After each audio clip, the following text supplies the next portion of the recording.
Hello, friends.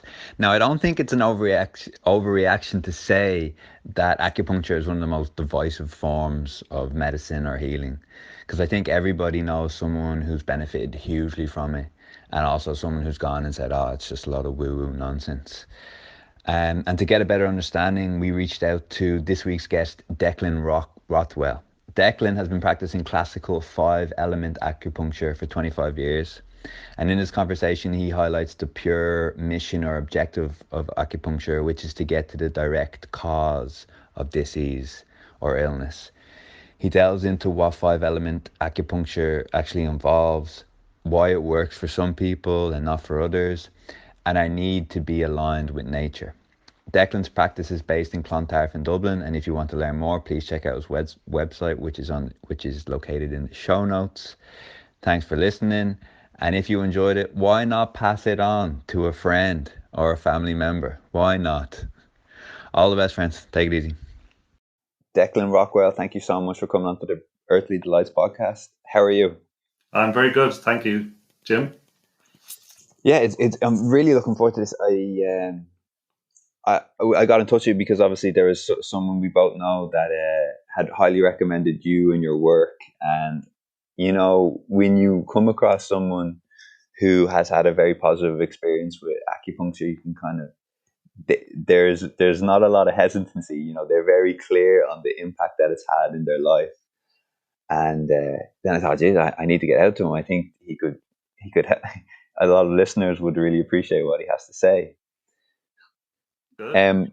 But just before, you mentioned that during the pandemic, you've actually been the busiest you've ever been. Yeah, it's been so busy.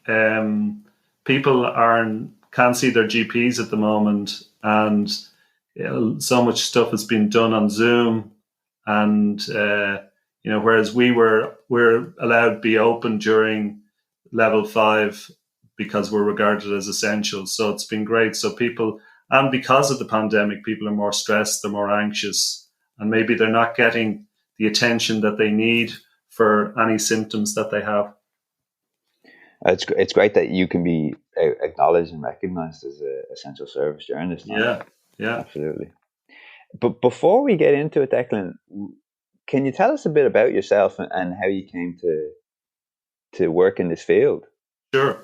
Well, my name is Declan Rothwell. I was been born and bred in Dublin, Ireland, and I was a rugby player in my early 20s, and loved the rugby, loved the social scene around the rugby. And just before Christmas, I was playing this match, and the ball was thrown to me, and I was at the wrong angle, and basically somebody hit me, and I broke my leg. And also then when I fell to the ground, there was a ruck, and I hurt my back. So I broke my leg and hurt my back in the same instant. And my leg needed some screws in it, which they went in and they got taken out through 2 procedures, and that healed very well. My back didn't, however, heal very well. So I went to the doctor. I was on medication. It alleviated some of the pain, but not all the pain. And I wasn't really getting to the heart of why I had a back complaint in my mid-20s. So I went and I discovered acupuncture, and I discovered this particular style of acupuncture. And when I went first for the acupuncture, my back didn't get better. Well, I was very simplistic with the acupuncture. I said, just get my back better. I want to get back on the rugby pitches as soon as possible. Because also my social world revolved around the rugby. So I wasn't seeing my friends as much. Because I wasn't playing rugby, I wasn't seeing my friends. And my whole world in some way had constricted and wasn't as much fun, and there wasn't as much going on for me. So that was fine. I didn't tell her very much else, just get my back better. And after the first treatment, I felt in a better mood. My back wasn't better, but I felt in a better mood. And then after a few more treatments, I felt my energy get better. And I hadn't said anything that my energy was low, and I didn't feel my energy was low, but my energy actually got better. And then my back got better. So that was nature inside of me healing in the order that I needed to be healed. I, in my striving to get back playing rugby and seeing my friends in a more fulsome way, just was focused on the back. But actually, nature was much more wise than I, and realized this was the order in which I healed. The other thing was that I was amazed by this system of medicine. I couldn't believe that the fact that I hadn't said it, and it did it. And I had these profound changes to myself, which were much more than I'd asked for. So that inspired me to train and become a practitioner. And I've been a practitioner now for 25 years. And I'm also serving as the principal of the College of Five Element Acupuncture here in Dublin. We have students from Ireland, the UK, the Netherlands, and all over the world coming to the college. So I'm basically a converted patient, Jim.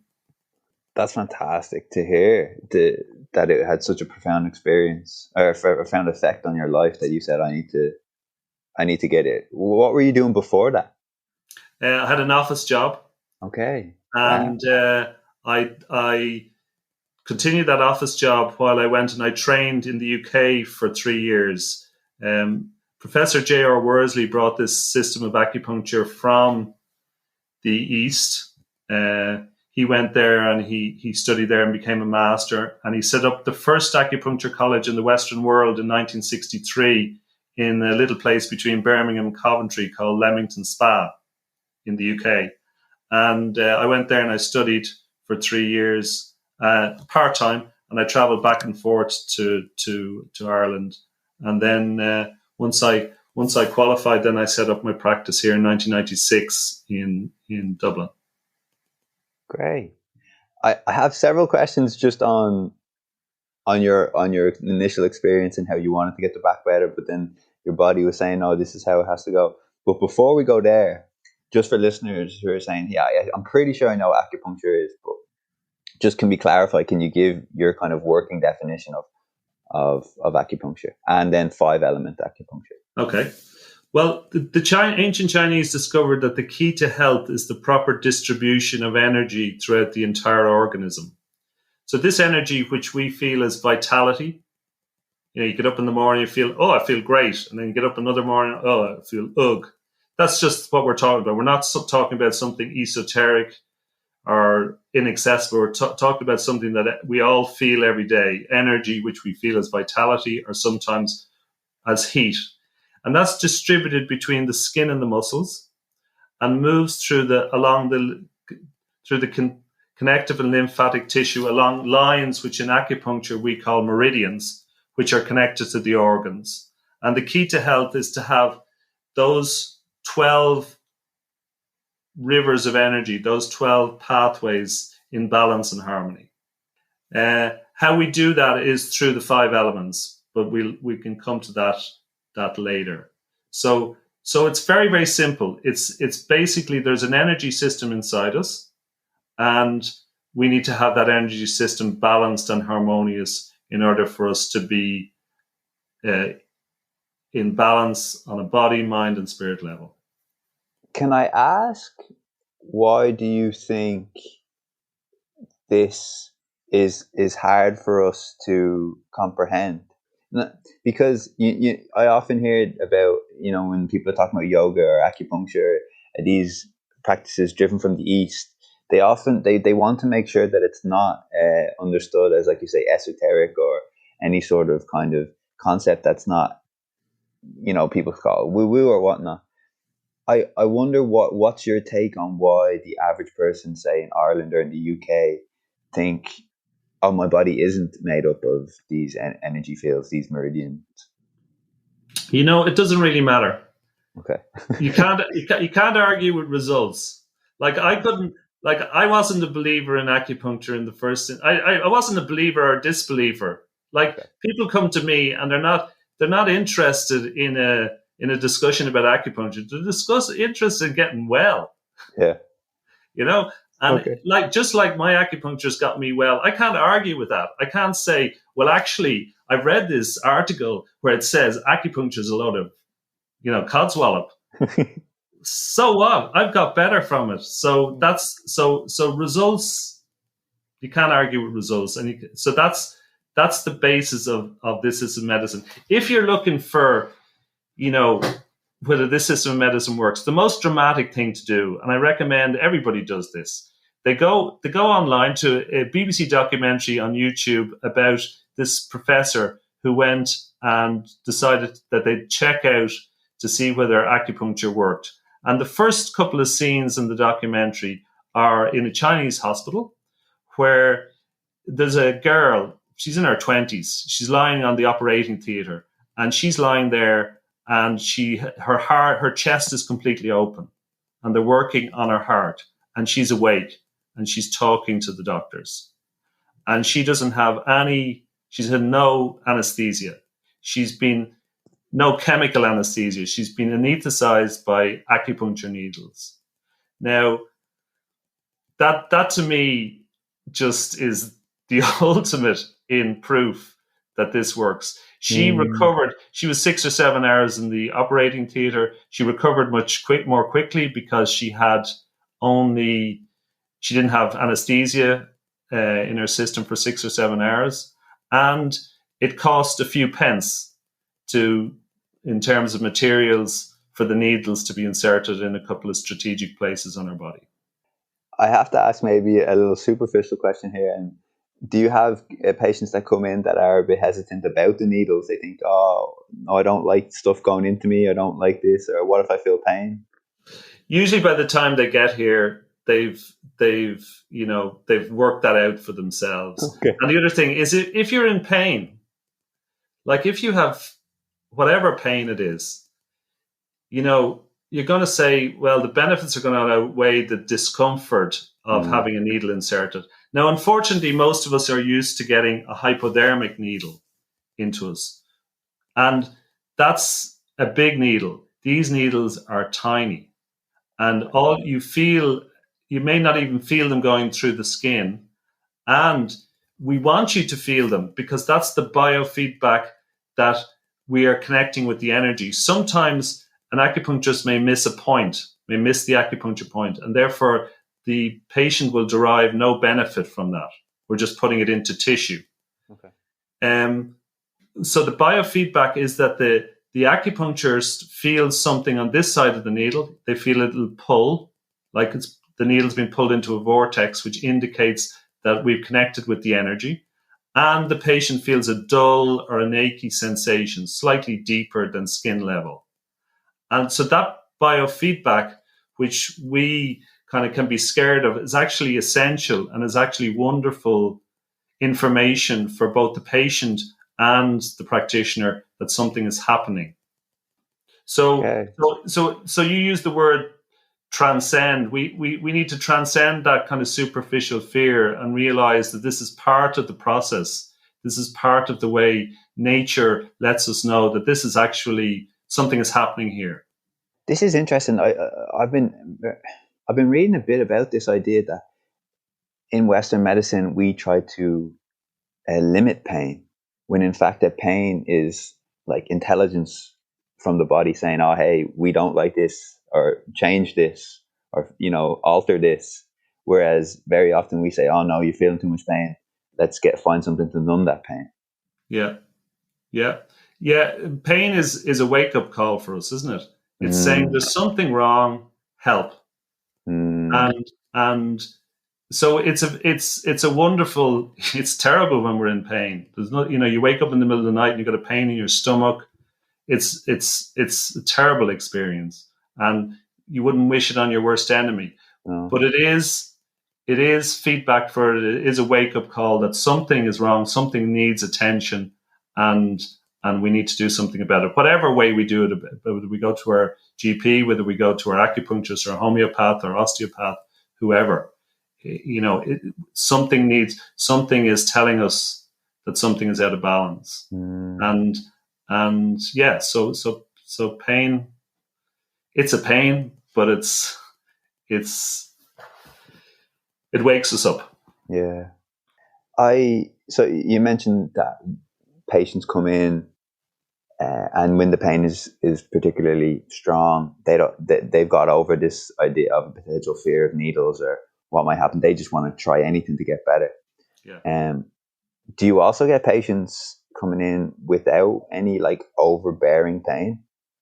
Yeah, we get ultimately this was a system of medicine that was preventative in origin. Okay. So the ancient Chinese, this is based on the 5 seasons.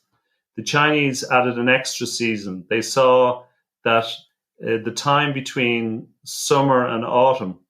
So when in summer the sun is at its peak and it's, as we know, hot, and then in autumn, it's dry, it's crisp, it's cool. But there's a phase in between which they call late summer, where it's a little bit more humid, a little bit more relaxed. It's warm, but it's not hot. Everything is bountiful in nature. The fruits are out, and the leaves haven't started falling in abundance. So everything is turning a different color, and it's still warm. So they call that late summer. So that's why we talk about the 5 seasons. So this is based on the 5 seasons. So sorry, Jim, I've forgotten your question there. The question was whether or not whether or not people come in who are not currently. Oh, I see. Yeah, thank you. Yeah. Thank you for getting me back on point. No worries. Sorry. So anyway, so the Chinese recognized that these 5 seasons were different. They saw them. We were all these are different manifestations in nature, aren't they? Each season is different, and we've all lived through them. We're in spring at the moment. It's about birth. It's about growth. What are we going to do? Are they going to let us do things here? I want to go on holidays. I want to go down the road. So we're, whereas those challenges weren't as dynamic in the winter for us. We weren't asking those questions as much. But now that the weather is better, spring is here, the lambs are out in the field, we're thinking about what we're going to do in the future. We want to get moving forward. So we've all experienced each of the seasons, and but sometimes the Chinese observed that moving from one season to the next, we didn't necessarily move smoothly. So, for instance, we've just come from winter into spring, and maybe you haven't moved smoothly into it. And the Chinese would go 5 times a year to their 5-element acupuncturist to ensure that they were moving smoothly from winter to spring, from spring to summer, from summer to late summer. So they saw. So even though there was nothing wrong with them, they would go to their 5-element acupuncturist for a tune-up to ensure that transition went smoothly. I see. Interesting. Okay. And so sometimes I get patients who come in who are just interested in making sure that they're well. And sometimes we just see them 5 times a year. Okay, I like this. This leads me to the next question, I guess, which is, why then do you think acupuncture, quote unquote, works for some people and doesn't work for other people? Well, there's no panacea. So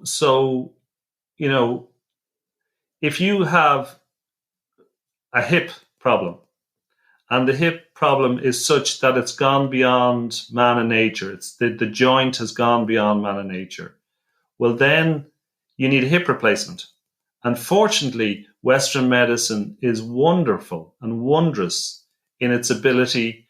Hip replacements now are kind of standard. They're not standard, but they're a routine operation. Whereas, years ago, it was a very serious operation, but it's much more routine now. People are out in a couple of days. People are back on their feet almost that evening after the surgery. So it's unbelievable that they can change such a big joint in our body and give us a ceramic or a titanium joint. And so if things have gone beyond nature, then all the king's horses and all the king's men aren't going to put Humpty together again. So acupuncture is not going to help in that situation. Acupuncture is not going to help the joint. Homeopathy is not going to help the joint. Osteopathy is going to. They need a hip replacement. Now, when they have the hip replacement, what I'd love them to do is then to come back in and help their body come back into balance and integrate the joint replacement into their system, help the surrounding tissue to balance out and to support the new joint. So absolutely, this is not a panacea, and I don't think any system of medicine is a panacea. In terms of it, why it doesn't work for some people. Some people, number one, you don't have to believe. That's the first thing to say. You don't have to believe in this. Some people think they come in here, well, I have to believe in acupuncture for it to work. You can be as skeptical as you like, but what you do need to do is enter into a healing contract with me. Okay. That you're willing to do what it takes to get yourself better. And not everybody's willing to do what it takes to get themselves better. For instance, not everybody is hydrated. There's a lot of people drinking coffee, tea through the day, which are diuretics. They flush the fluid out of our system at an accelerated rate. You and I are sitting here at the moment, and maybe your listeners are as well, or they're running, or they're doing something. And once we're dehydrating at a normal rate. So that's once we're born, that's what we're doing. We're dehydrating. The fluids has been lost. I'm speaking a lot. So I'm losing through my mouth, I'm losing through my nose, I'm losing through under my arms, etc., etc. When we have a cup of tea or coffee, that process accelerates because the tea and coffee the diuretic it's designed for us to lose more fluid. So people end up dehydrated. And the foundation to healing is to be hydrated. So if people aren't willing to drink water, for instance, I'm not. It's unlikely I'm going to get them better. In order to water is the best way to hydrate. Mm-hmm. We say the ancient Chinese say that the stomach recognizes everything but water as food and processes it accordingly. So if you put down, like, let's say you have a carrot, which is mostly made up of water, the stomach has to work on it first before it can extract the hydrating properties, whereas water goes 100% towards hydration. So it's the most efficient, effective way to hydrate. So that's just an example. Or if somebody's not willing to change a habit that they have, that, they don't sleep very much. They're not willing to change their sleep pattern. Maybe they're drinking too much. Or maybe they're working so hard, and it becomes obvious to me as their practitioner that they haven't got the balance of work, rest, and play. That it's all work, and they want someone to top them up so they can go back into work, burn it down again, and then come back and be topped up again. And ultimately, that's not sustainable in the long run. So we're complex beings, and there's complex reasons why all system of medicines don't work for people. You can have Western medicine, people who need medication, and they don't take it. So it's that prescription, that diagnosis, which their doctor has wisely given them, the remedy for that is not going to work if they're not going to do what their doctor told them to do. So do I understand correctly, Declan, that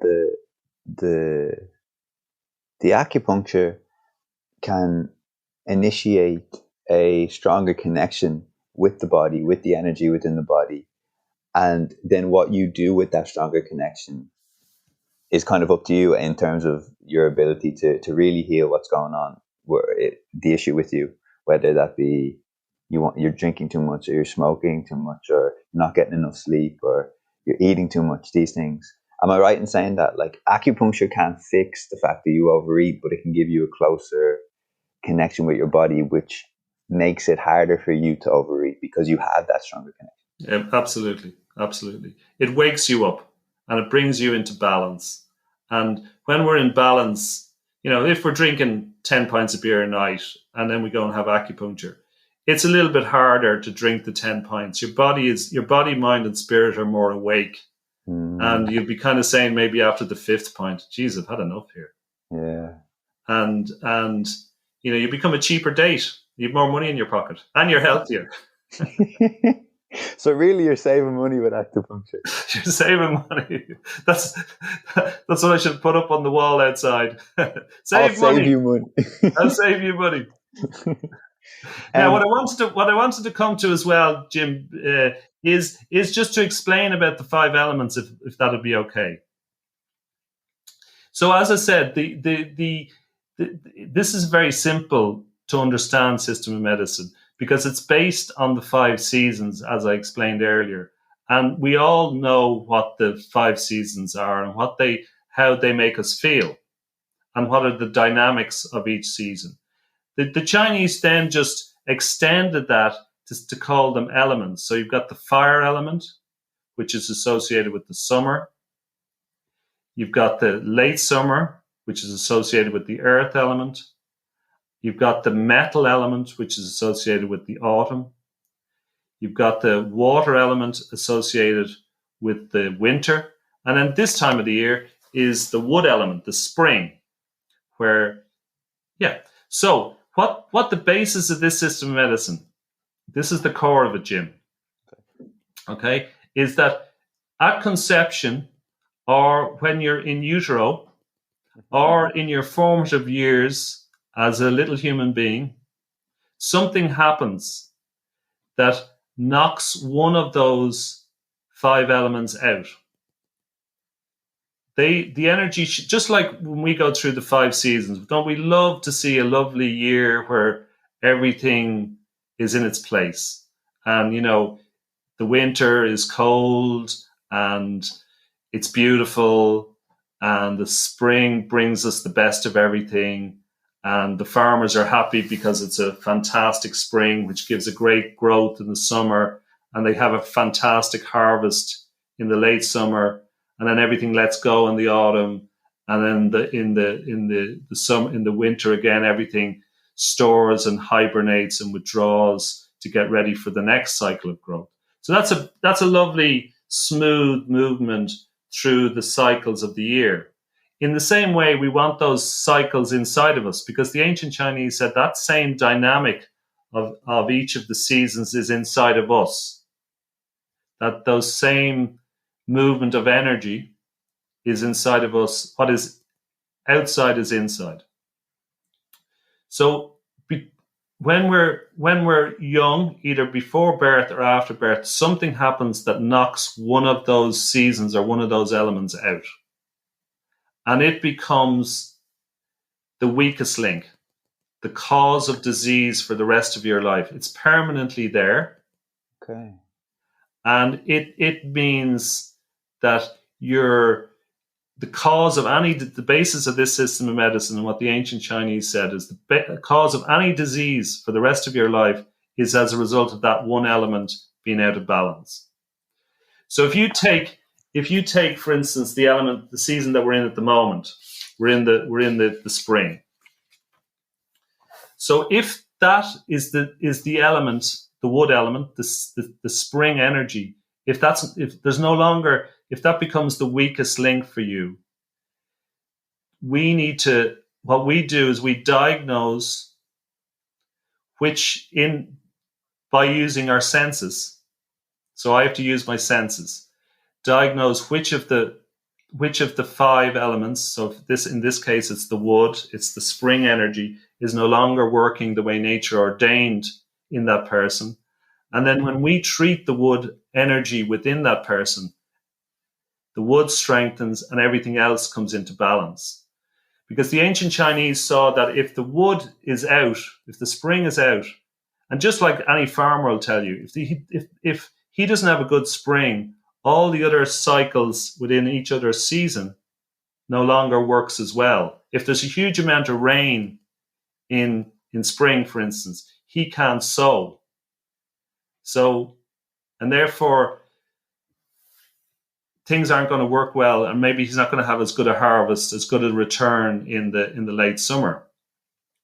So just like with our energy inside, if wood is the causative factor of disease, that's what we call it, causative factor of disease. The other elements, your fire element, your earth element, your metal element, and your water element are going to be adversely affected. So if we treat the cause, the wood, then everything's going to come into balance again. Everything's going to go, man, that's good. Okay. So just to get my head and maybe listeners' head around this, in terms of characteristical manifestations of these seasons. So, for instance, would I be right in saying that in winter, for instance, if you had no problem sleeping, if you were quite a good sleeper, you definitely have the element regarding winter. But if you had an issue in terms of vitality, energy, there might be something with the fire element. There might be something up there.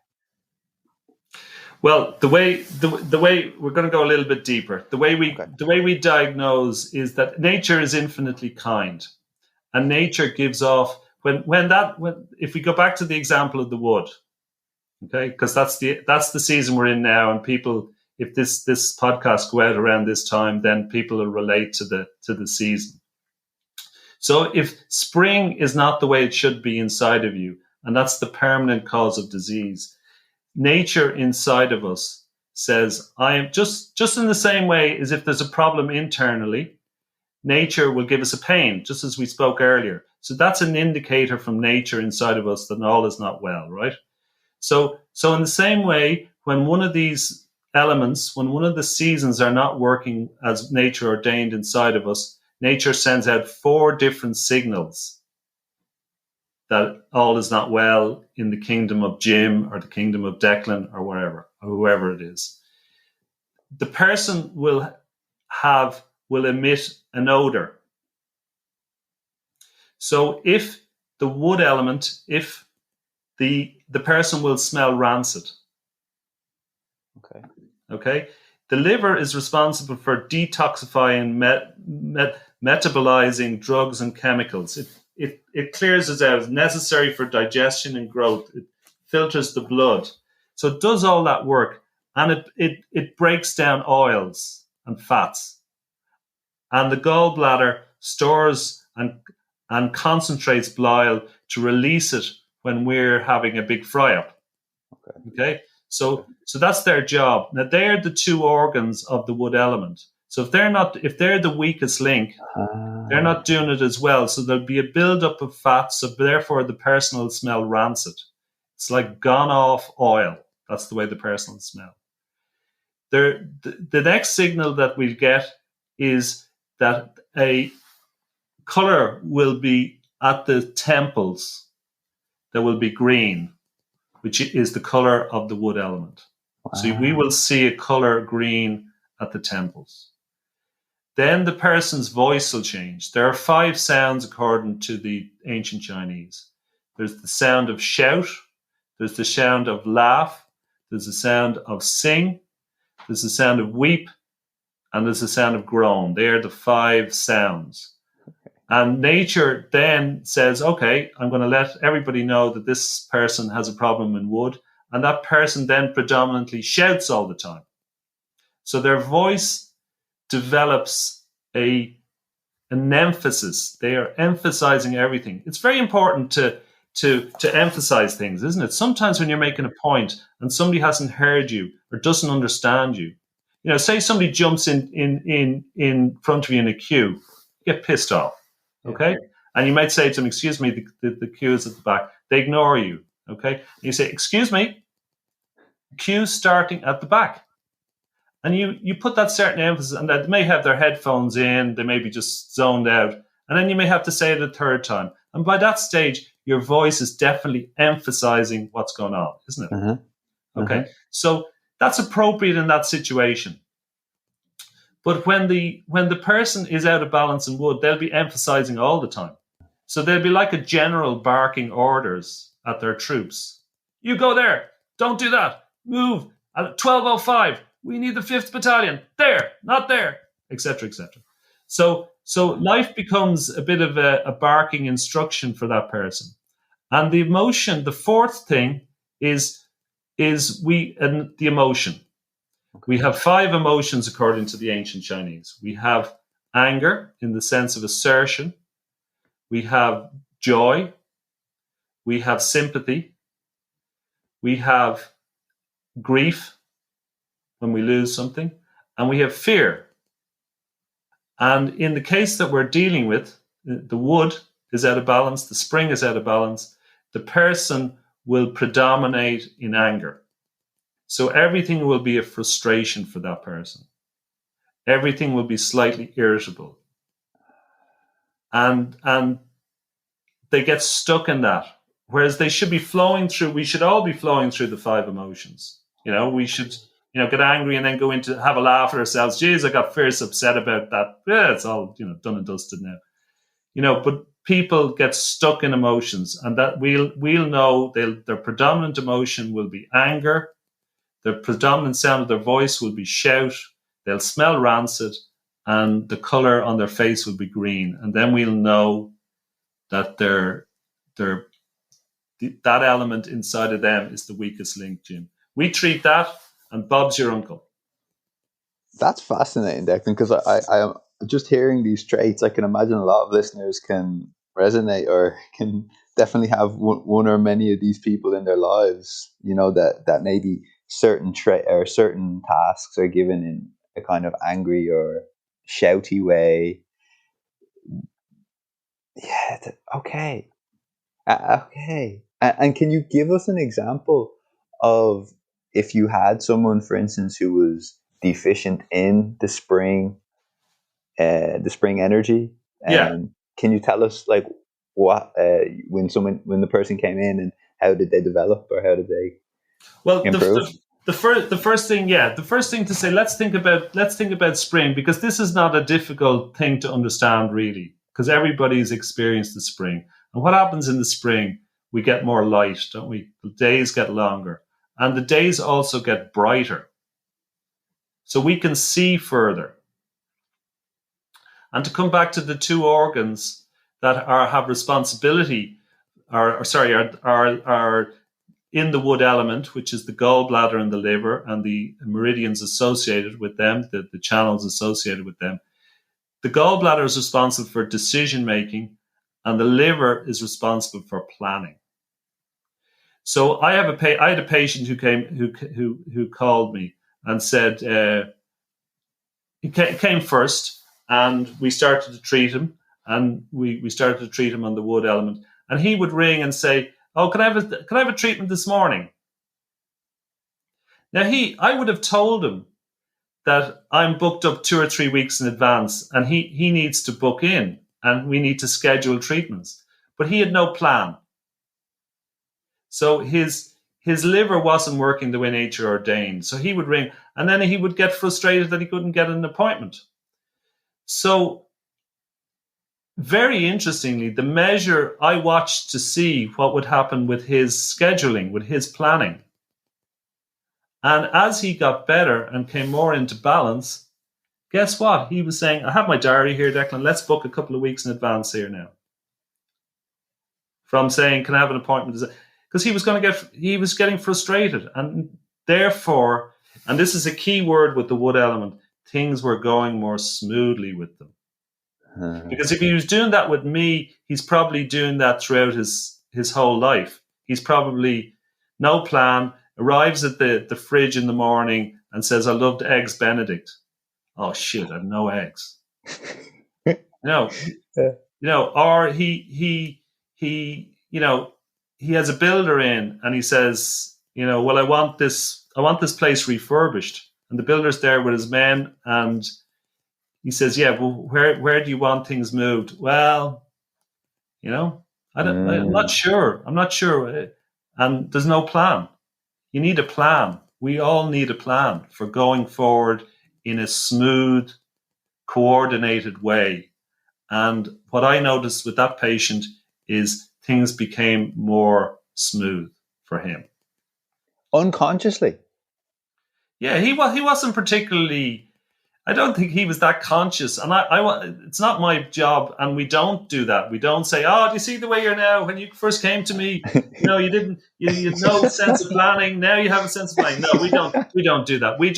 I just have a lovely internal smile. It's a deep satisfaction that this person is now more in balance, and they're not shouting as much, and it is quite extraordinary when you treat them. then they don't smell as rancid.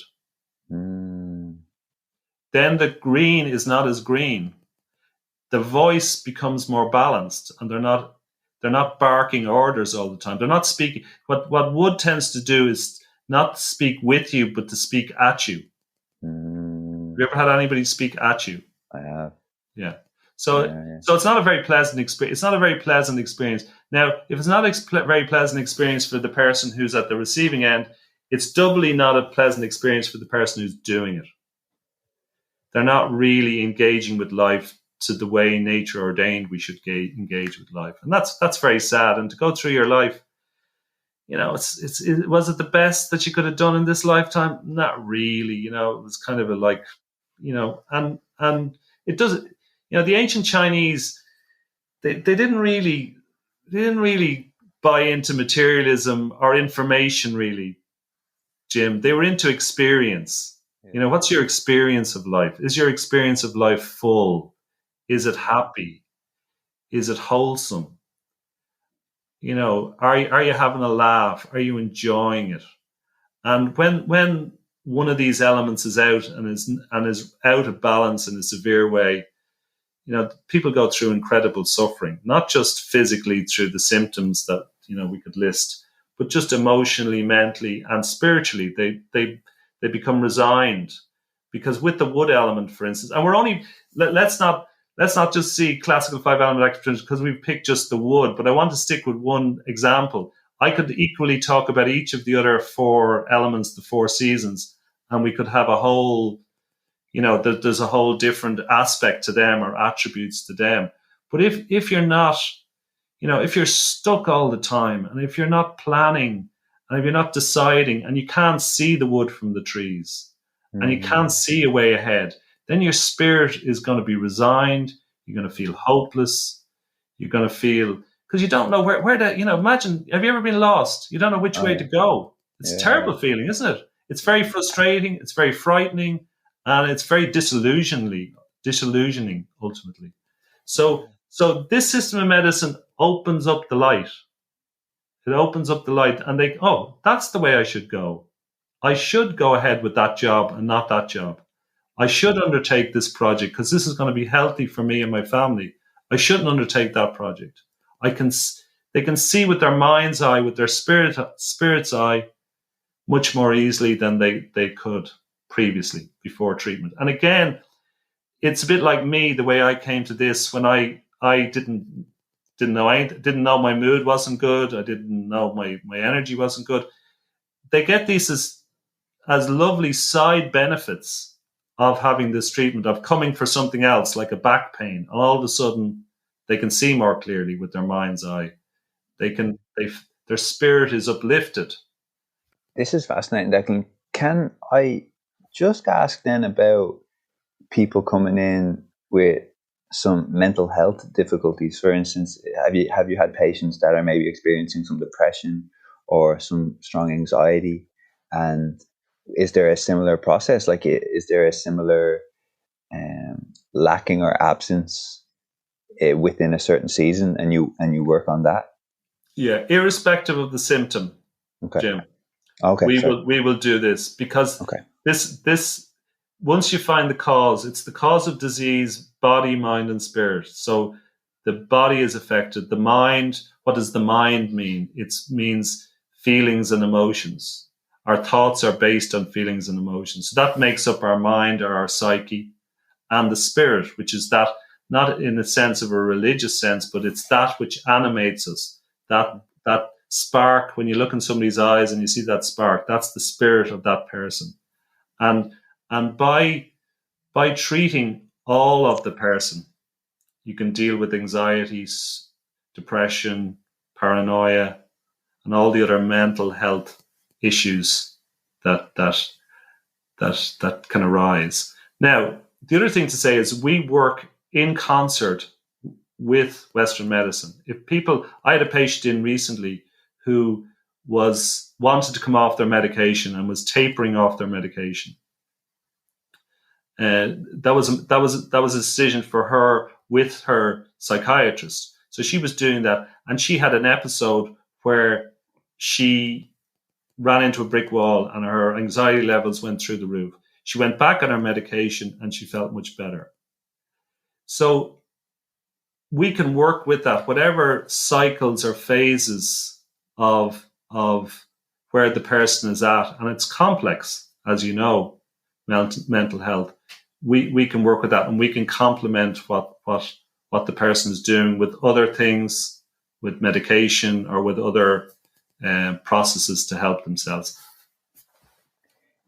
It reminds me a lot of a yogic attitude towards health, Declan. The idea that in yoga, for the vast majority of people, they have health, and it is things that they are doing that is kind of getting in the way of the health. Where and in acupuncture, it's you are unlocking the body's natural ability to heal itself, because there's just something getting in the way of health rather than you need something extra, you know. And very often we live in the West, so we are told that we need X, Y, and Z to have good health. But it seems like acupuncture and yoga are not too far away in saying that, no, you have it, you just need to unlock it. That's it. The same underlying principles, even though they come from very different civilizations. Isn't it amazing that all these different civilizations, Jim, came to the same conclusion? I know. They basically what's the common denominator? The common denominator is unity. And the basis, how the Chinese came to basically they said all of nature, everything moving through nature is one. We are one with each other and we are one with nature. Now, what was the Chinese's take on that? The basis of those statements was that the same energy that's moving through you is moving through me, is moving through all the people who are listening right now. Therefore, that makes us one. So even though you and I may start talking about Manchester United, or we might start talking about the pandemic, or we might start talking about food, and we could have a very heated discussion where I could be on the polar opposite side to you. But there can be no trace of contradiction ultimately, because we're working off the same spectrum of energy. Now, our egos, or our more superficial self, attaches ourselves to those contradictions. Now, that fella Jim, Genie Max, he has such a warped idea, and you hear what he said, and I'm all angry and pumped up after talking to you. And that's just at a superficial level. When we transcend that, ultimately we are one, and one of the ancient Chinese, our objective is to return to the source, is to return to that state of oneness. And when you return to that state of oneness, health will bloom. So it's a constant recollection. And what this system of medicine does is it brings you back to that oneness. It brings you back to that source, and that recollection that we have all inside of us, which is dormant, particularly when we get into an argument with our partner, our children, or like you and I, if we started talking about, something that we had different opinions on. It's to bring us back to that state of balance, as I say, which the ancient Chinese found through this system of energy that runs through our bodies, runs through our minds, and every nook and cranny of our spirit. Did this understanding for you, Declan, in your 20s, did it pretty much change every aspect of your approach to life? Yes, it did. It did, because something woke up. I said, "What happened here? Like, how did this happen?" So, what just happened? How did I become more energized? How did I become in better humor? So I was curious. So that curiosity led me to, my physical pain was largely gone, and I had this more energy and a better mood. And I just said, wow, there's something going on here. And I was curious so I started to dig in deeper and drill down to what was underlying putting needles into me and having this effect on me. And did how you relate to people, what you wanted to do with your free time, what you ate, all of this change as well? Yes, it did. Yeah. Now, the important thing for your listenership is to say is that doesn't necessarily have to happen to them. They all don't have to become 5-element acupuncturists, or they all don't have to become yogis. Yeah. You know, people, we're all, that's the other thing I love about this system of medicine. That the ancient Chinese recognize that everybody's different. We're all one, as we just said earlier, but we manifest in different ways. So you and I are completely different. We're all on the same page here, having a very unified conversation, but we're completely different. And there's only one Jim O'Connell, and there never was another Jim O'Connell, and there never will be another Jim O'Connell. So that's the beauty of it. We'll all take this. If you have a treatment, we'll all take that treatment and go towards what the Chinese called our Tao, or our way and its virtue. So whatever a person's way and virtue, and that's the freedom that we have both as a democracy, which is wonderful, and internally. We have that freedom internally to bloom and to mature in the way that we will. And to go back to the system of medicine, that's why if 10 people come into me today with a frozen shoulder, I am going to treat them all differently, because each one of them is different, is unique, and how they came to have a frozen shoulder is usually unique as well. So the cause, if we want to get to the root of the frozen shoulder, it's not what we want to get to everything. What's the root of climate change? What's the root of the pandemic? What's the root of whatever? If we get to the root of something, we're going to deal with it at its source, and we're going to, get rid of it, not just for today, but forever, hopefully. So if we go to the root of something, that's why we look at the person in totality through our senses, experience them rather than think about them. Then we're going to go to that deeper level, which is going to give them a chance to heal in a very sustained way. And for listeners who kind of want to clarify whether or not they think that they would benefit from a session or several sessions, or really getting into acupuncture, it really is a vast array of quote unquote conditions that you can really help with. Yeah, absolutely.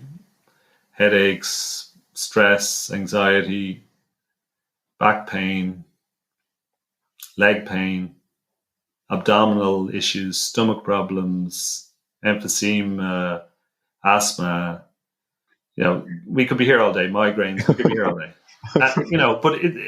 But that's and if the problem hasn't gone beyond nature, we can do a very good job.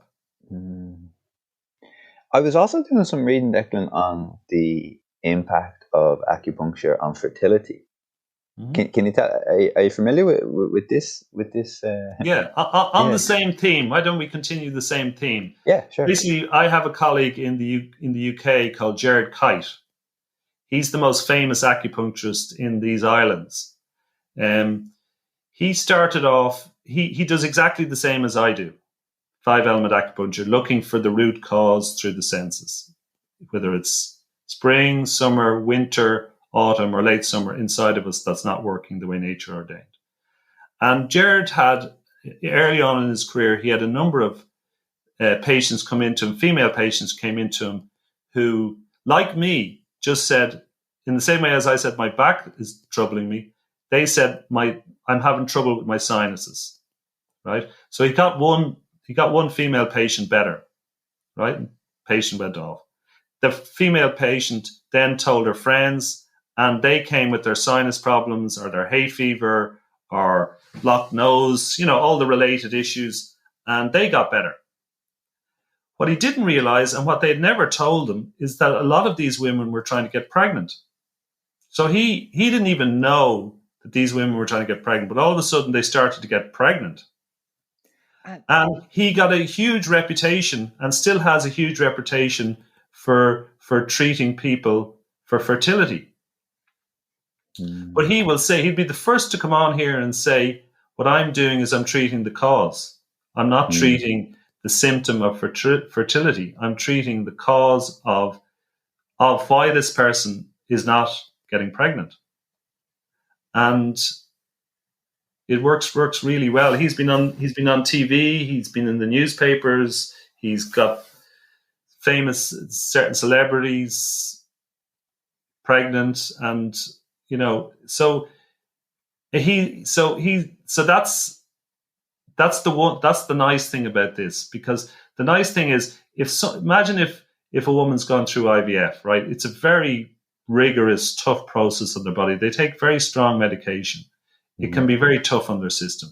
Mm-hmm. So if I was doing acupuncture only to help them get pregnant, and not help them with the stress, with the pressure, with the cost of it, huge cost, with other things, other psychological things that are going on for them. Having to make love when you're not in the mood, but because it's the right time, and all the effects that have, and persuading your partner who may or may not be interested, and all the rest, and all of the hardship that can go with it. If I was just treating them purely to get them pregnant, that's such an inadequate contribution, isn't it? If I can help them to be relaxed, to integrate this experience into their lives, for them not to be as traumatized afterwards if it doesn't work, to be in harmony with their partner when, and have a laugh that, okay, neither of us are interested in sex right now, but we got to do it for us to have a baby, which is what we want, to all of those things. So isn't it wonderful that this system of medicine gives all of that, and not just fixing a symptom? Yeah. I think you're touching on it. So from a 5-element acupuncture perspective, we are all born with a deficient element, okay? But am I also right in saying that there are things we do in our lifestyle that contribute to certain blockages of the meridian energies? Yes. Yeah. Well, it's either we're born with, or in our formative years we develop the causative factor of disease, one of these 5 seasons or one of these 5 elements within us, which doesn't work. And of course, there's degrees of imbalance. So you can have, let's go back to the wood example. You can have a wood person, wood causative factor of disease person, and they may be reasonably balanced in body, mind, and spirit. But that's their causative factor. If something's going to happen to them, that's going to be their cause. And then you can have somebody extremely out who is the same causative factor, but they're much more out of balance because of the way the way they've reacted and responded to life, and what's happened to them. So absolutely, you can have a range of which can result in blockages in the energy system. And the ancient Chinese like to liken these pathways. There's 12 pathways which go through the organs. They've got the heart pathway, the small intestine pathway. We spoke earlier about the gallbladder and the liver pathway, going all through the organs. Now, the ancient Chinese liken them to 12 rivers. You think of 12 rivers which are connected. So the water is pristine, crystal clear, full of oxygen, and the fish are so happy, and the flora and the fauna are just at their optimum. And the water is flowing through those 12 rivers beautifully. Then no disease can take hold. That's what the ancient Chinese said. So the energy, if it's flowing like those 12 rivers, the analogy, then no disease can take hold. You're going to be in balance. But what happens to us is we have trauma, we have negative life experience, and the energy system gets affected, and that can result in blockages, and results in one of these elements, one of these seasons, becoming permanently damaged within us. And for people listening who maybe want to get a head start, maybe they're thinking, I want to give acupuncture a try, but maybe in the meantime, can I work on these potential things I'm doing in my life that are creating blockages? Yeah. Would you have any words? Live in harmony with nature. Live in harmony with nature. I know that sounds very well. basically, do we live in harmony with nature? That's the question. Do they live in that? So ask themselves. This time of the year is the time of challenge, the time of, what are you going to do? What are you going to do? Yeah. What are you going to do about this? Are you looking at me? That's that energy. That's that energy at the moment. It's when trade unions come out at the moment and they go on strike or they start to rebel about things. It's where people start to assert themselves because the season is supporting them in that. Now, what I would do is have a look at how connected you are to nature. Do you, when you get up in the morning, do you eat breakfast like a king, lunch like a prince, and dinner like a pauper? Or as the Eastern Europeans say, do you eat your breakfast on your own, share your lunch, and give your dinner to your enemies? Because the Chinese, in addition, saw that these organs have a peak time during the day. So the peak time for the stomach is 7 to 9 a.m. That's when the most energy is available to the stomach organ and the stomach meridian. So that's the time when it'll best assimilate rotten, ripened food. Now, the converse is also correct. The weakest time for the stomach is 7 to 9 p.m. But when do we eat our biggest meal? Usually between 7 to 9 p.m. So that's something to look at. Hydration is very important. To drink water, to drink sufficient water so that your urine is clear. Being in harmony with nature and being in harmony with the seasons. So when winter comes, think of the bear, think of the hedgehog. What do? They hibernate. They rest. Nature is telling us, is screaming at us with its bad weather, snow, rain, cold. What's it telling us to do? It's telling us to stay inside, isn't it? It's telling us to take it easy. It's telling us to get beside a warm fire and put your feet up. Relax. Build your energy again. But what do? We keep going. We keep getting up at 6 o'clock in the morning, go to the gym, boom, boom, boom, boom, boom, get on the road, then work, a couple of coffees, boom, boom, boom, feel tired, another coffee. And we have the same routine in winter that we do in summer. Whereas there's completely different energy available to you. The energy isn't available to you in the winter to have that sort of routine. So if we can listen and be in tune with nature, which is a cliche, isn't it? It's a real cliche. Be in tune with nature. Wow, ooh, you're so cool. But it actually, there's a complete truism to it. Can you be in tune? Can you be like the bear and the bear goes into his cave, right? And he doesn't move because he knows if he moves, it expends energy. So he's building the energy. So when he comes out now at this time of the year, he can chase that salmon in the river. He has the strength, he has the vitality because he's rested. But here we are coming into spring. Did you do that in the winter? No. So do you have the energy? No, I'm still exhausted. So you don't have the energy to enjoy the spring. You don't have the energy to initiate new projects, which is what we should be doing at the moment, because we expended it all during the winter when we should have been resting. So sorry to use the word should, but I'm just, this is more advice and more suggestions for people to be awake, because basically we are part of nature. We're an inextricable part of nature. And nature there is there to guide us and to help us to be more balanced. But usually we're completely deadened to it. We're asleep to it.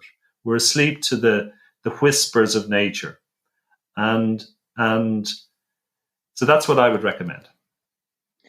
Just, we actually had a great discussion with Emma Burke, a druid in Ireland, not too long ago. And she spoke about how in the calendar for druids, they really celebrate the changing of the seasons because of that, because they recognize how inextricably linked humans are to nature. And that kind of facilitates a new understanding of what they can do, or what the season permits, I guess, or what the season facilitates. Yeah. And I couldn't help but think, like, yeah, Jesus, for the last X amount of years of my life, it's just been like October, February, April, pretty much the same for me. It's like the schedule's the same. I'm expected to do the same. And yeah, I mean, this is just dreaming. It would be great that you could reach a place in a not too distant future where there is that kind of acknowledgement of the changing of seasons, and it's not just, no, we're over the season, so we need to work regardless of the season. You know. Well, that I think that you're more talking about some sort of external change. In other words, employers say, okay, you don't have to work as much in winter, but really, everybody today can make an internal change. You can internally change your routine, that that our things are more in harmony with nature. Why has the world got into such trouble? Because we aren't in tune with nature. This is an alive, delicate organism that we live on, and we bashed it to hell. And by being more in tune with it, it's going to be good for our health, and it's going to be good for the environment. Yeah. So it doesn't necessarily have to be. I'm saying that it doesn't necessarily have to happen as an external change first. It doesn't have to. Public policy doesn't have to change before we change. Okay. So we can make internal changes, internal subtle things, which can make all the difference both to our health and to the environment. Because if we're more respectful to ourselves and nature within inside of us, we're going to be more respectful to nature outside of us. And, the splendor and vitality of a green tree, the calmness and serenity of a blue lake, the out of control heat and vitality of a red fire, they're all outside of us and they're all inside of us. And can we harmonize with that outside and within? And there's huge amount to talk about meditation at the moment, which is absolutely wonderful. And one of the ways I think we'll heal as a people and as a planet, one of the main ways. And a meditation is to be in nature, to walk in nature and be at one with nature, and turn off your headphones. So don't listen to this podcast. Sorry, Jim, I'm bad for business. Turn off your headphones and listen to the sounds of nature and feel the earth under your feet. And what's your relationship? Do you have a relationship with the sky? Do you have a relationship with the earth underneath your feet? Like, there's very little things guaranteed these days. But one thing is guaranteed is when you get up, your feet will be on the earth. Another thing that's guaranteed is the sky will be above you. Now, that's going to be a relationship until the day you're put in a box.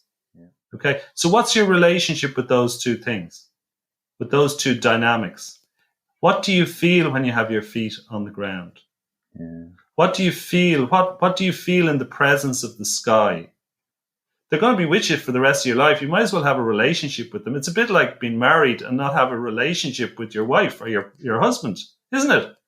Because we're in this relationship. They're supporting us from above and grounding us below, and we're just like plonking along. We're plonking along. and just going from A to B, and like why not have a relationship with them? Why not see how they feel? Like I'm developing that inside myself, and when I lie down and look up at the sky, and I concentrate, and I open myself to the sky, I feel amazing. Yeah. I feel very calm, and it's different as well at different times, because the sky is always different. Sometimes it's cloudy, sometimes it's stormy, sometimes it's completely serene and the blue, but you're always going to feel something. And that'll deepen your experience of life and deepen your relationship with nature, which will make you a better person and a happier person. Because what's happening with us? We've all got our phones, don't we? We've all got our phones beside us. We've all got our phones beside us. Either our phones or our laptop. And what's that? That's wonderful for communication. But it's one type of communication. But do you have a communication with the substantive part of what life is out there? That can lead to restlessness, those phones. What's the next message? And the externality. So it affects they can affect our ability to listen to what's going on inside of us and listen to what's going on outside of us. Absolutely. We had Lucy Jones on last year on the podcast, and she wrote this fantastic book about the power of the benefits of nature for your mental health. And she mentions research that suggests the more times you are in a state of awe, the friendlier or more open you are as a person. You know, like even sometimes when I come home, one of my favorite things about the pandemic is that now you're in Dublin, but you can still see the stars at night, and you can't help but just when you look at the stars, you think, "Jay, it's like it's a lot bigger than me," you know, and it's kind of just great to be a part of it for however long, you know, because as you said, all these things that we thought were certainties or quasi certainties, they aren't, and if someone can tell you that they can guarantee it, they're lying, you know, they can't. No. And yeah. Declan, this has been great. Just before we end, we ask our guests, how do they personally take care of their mental health? By having this system of medicine, I'm still a patient of this system of medicine. By not taking myself too seriously. By doing Tai Chi. By meditating. Mm-hmm. And the love of my wife and the love of my children opens my heart and opens my life in a much deeper way and keeps me healthier as a result. That's a short but effective list, Declan. It works. After 60 years, that's the best that I can come up with. Wow. Listeners can't see, but Declan doesn't look 60. I promise. Thank you, Jim. And just I'll send you the checks in the post, Jim.